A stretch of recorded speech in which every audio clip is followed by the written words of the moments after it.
Everything that you're worried about is going to be gone like that. The people that are criticizing you, they're going to be gone. You're going to be gone.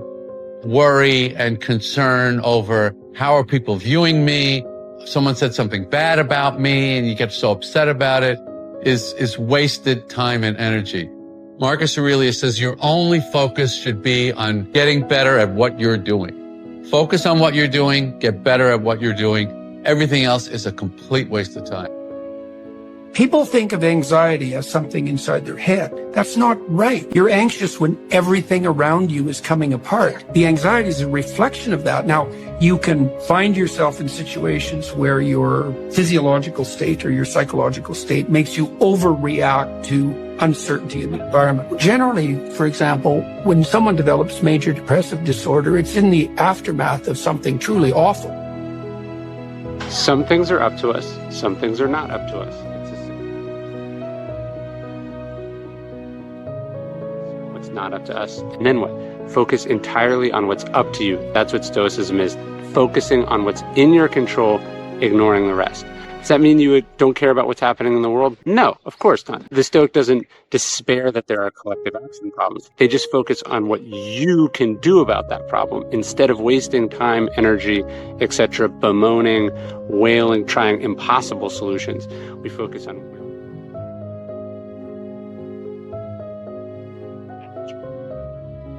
If you do not have clear goals for your life, you are condemned forever to work for those who do. You see, in life, it's very simple. Either you are working toward the accomplishment of your goals or you're working toward the accomplishment of other people's goals. Most people walk around with no goals, no ambition. They don't know where they're going. It's like a ship with no destination. If you don't know where you're going, you'll never get there. Once you know where you want to go, then you direct your time, your energy, and your attention to the execution and the achievement of that goal. If you want to make money, you will make money. The latest research in neuroscience says you can change your brain just by thinking. So then as you begin to think about a new possibility and your brain begins to fire in new sequences and new patterns and new combinations, and you begin to plan your behaviors and you begin to review in your mind, mentally rehearse who you're going to be in your life, the mere action of mental rehearsal begins to install the neurological circuits in your brain. Now your brain is no longer a record of the past. Now it's in fact a map to the future. And over again, when people do this, it may take them months to turn their disease around. But over and over again, we've seen this. We've seen it enough times now to know that people reach a certain point with themselves where they feel so whole. They feel so satisfied with who they are. They feel so happy with themselves and their lives that they could care less if they have the disease. And that's the moment it goes away.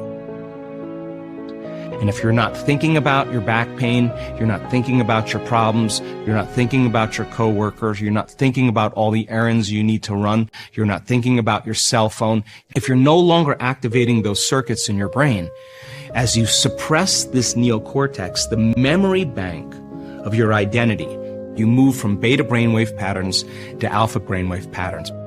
And as the brain starts to integrate, as the brain starts to become more coherent, and as the heart starts to resonate and more balance, all of a sudden now, your brain slows down into low alpha and ultimately into theta. And in theta, there's very little activity in your thinking brain. And in a sense, the door between the conscious mind and the subconscious mind is wide open. And you are conscious in your subconscious mind. And in this realm, we call this the fourth dimension. Why? Because Einstein said E equals mc squared. When you take matter and you bring it up to the speed of light, it's going to turn into energy. So the ceiling of this three-dimensional reality is the speed of light.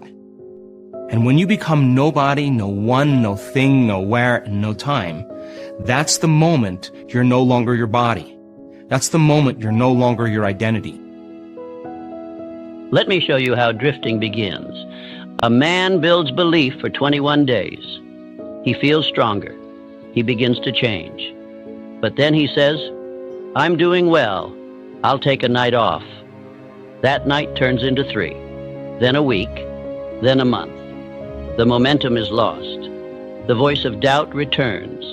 The old habits reappear, and he wonders why he feels like his old self again. The answer is simple. He stopped repeating, he stopped affirming, he stopped commanding his identity, and the subconscious, having no new instructions, reverted to the last known identity. But not you. You will not drift. You have come too far. You understand now that consistency is the only true power. You will speak these phrases every night, not because it feels good, but because it builds good. And you are no longer interested in comfort. You are devoted to transformation. But guess what happens? That alarm clock goes off at 4 a.m. to train. I don't want to be a slave. I don't want to be whatever it is. I'll start tomorrow. And that's the usual pattern of people's lives. That's why until you really want to do something, you're always going to be a talker. Discipline is art. Yeah, I think it is, because it's beautiful for me to see. When I see someone who's really truly disciplined, who like a David Goggins, someone who just like truly maximizes the grind, I feel like there's an art to that.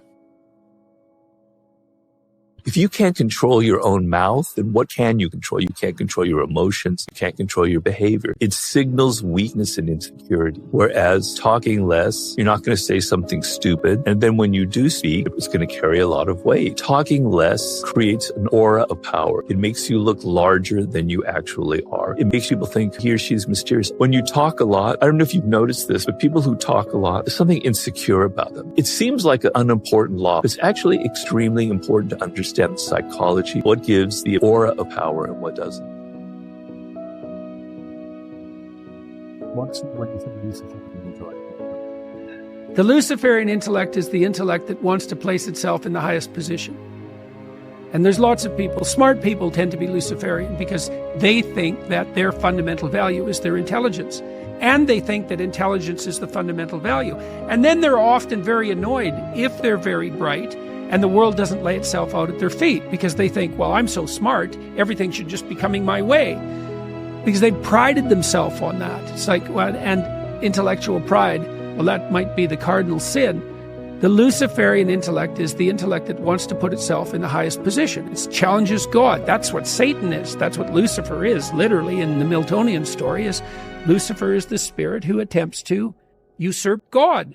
That's what the communists did. That's what the fascists did. That's what we do when we build towers of Babel. And we can easily elevate the intellect to the highest possible place, especially smart people. They do that all the time. It's better to attend to what you don't know. This is why Rogan's a very good example of this, because Rogan is not an intellectual. He's a seeker. Those aren't the same thing. Rogan is always like a bloodhound. He's on the path of what he doesn't know. And the consequence of that is he knows a lot. 2,000 podcasts, 2,500 podcasts. He's done like 2,500 high-level graduate seminars, something like that. It's crazy. And so his questions get better and better as he fills in the gaps. Is it intellectual? No, it's not. It's There's a difference between an intellectual pursuit and a spiritual pursuit. And the remediation of your own ignorance is a spiritual pursuit. It's predicated on humility. How am I stupid? How can I fix that? One of the things I really taught my kids, tried to teach them, was ask stupid questions. Right? And that means you have to admit to your own insufficiency. That's what humility is. And then you have to publicly announce it. Here's how I'm stupid. Can you fix me? And sometimes that is embarrassing, although much less frequently than people think. Usually, if you're in a crowd and you have a stupid question and you've been paying attention, 80% of the crowd has the same question. And they're relieved that, you asked it. In fact, they'll think you're brave. It's so interesting, because you're afraid. When you ask a question, if you're in a university seminar, you're afraid that what you're going to do is expose your stupidity and be, what would you say, shamed. And what happens is exactly the opposite, is everybody who's too cowardly to ask that question now thinks that you're courageous. It's exactly the opposite of what you think. Stop putting on airs. Stop puffing yourself up. The number one impediment to growth and knowledge, Zeno said, was conceit. Ego is the enemy, right? You can't learn that which you think you already know. When you are puffing yourselves up, when you're proud of all that you have accomplished, you know what you're doing? You're not getting better. You're not growing. You're becoming self-satisfied and complacent instead of focusing on all the work that you have to do, on all the things you still have in common with other people. Discipline your thoughts. Stop thinking too much. Don't go into the past.